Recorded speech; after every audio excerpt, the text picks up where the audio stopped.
Hello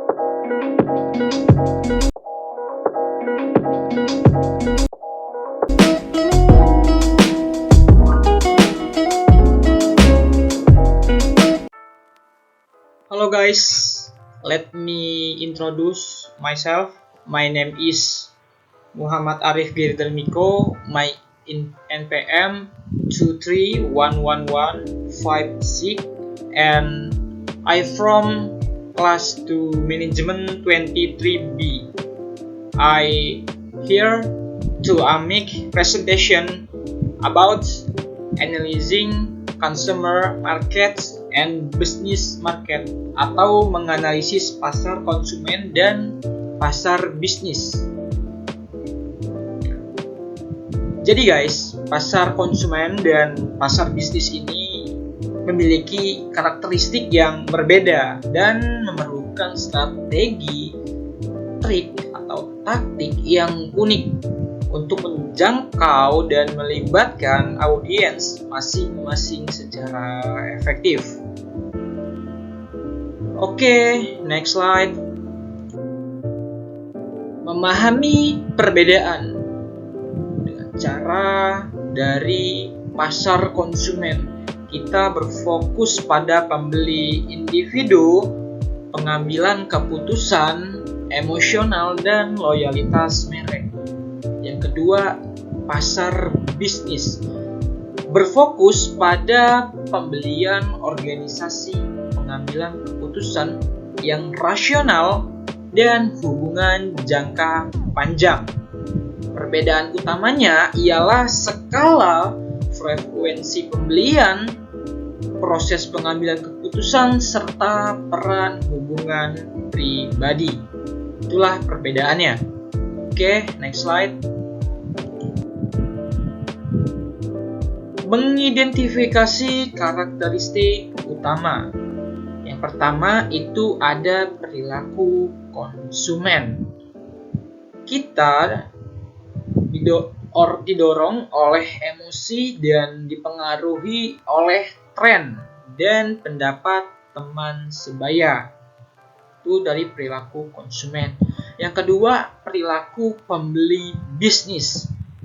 Cara rasional berorientasi pada nilai dan fokus pada memaksimalkan ROI dan meminimalkan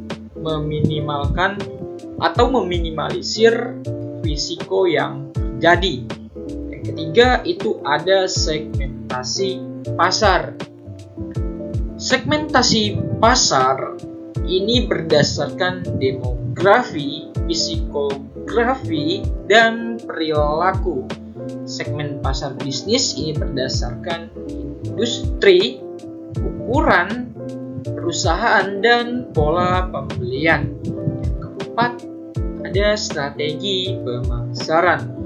Pasar konsumen ini menekankan pada merek, promosi, dan pengalaman pelanggan. Sedangkan pasar bisnis ini berfokus pada pembangunan hubungan, keahlian teknis, dan solusi khusus. Oke, next slide.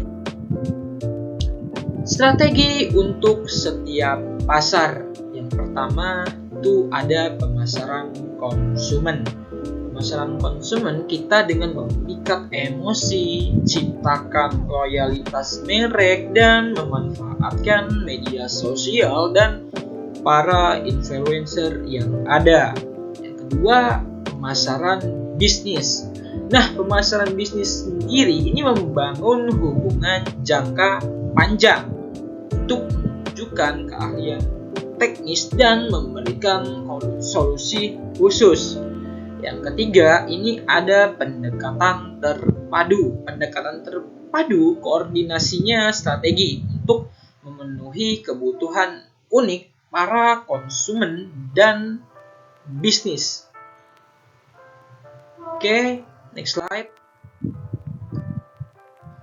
Di slide selanjutnya ini ada memaksimalkan peluang di berbagai pasar dengan cara memanfaatkan sinergi yang mengidentifikasi dan memanfaatkan peluang penjualan silang dan peningkatan penjualan antara pasar konsumen dan pasar bisnis.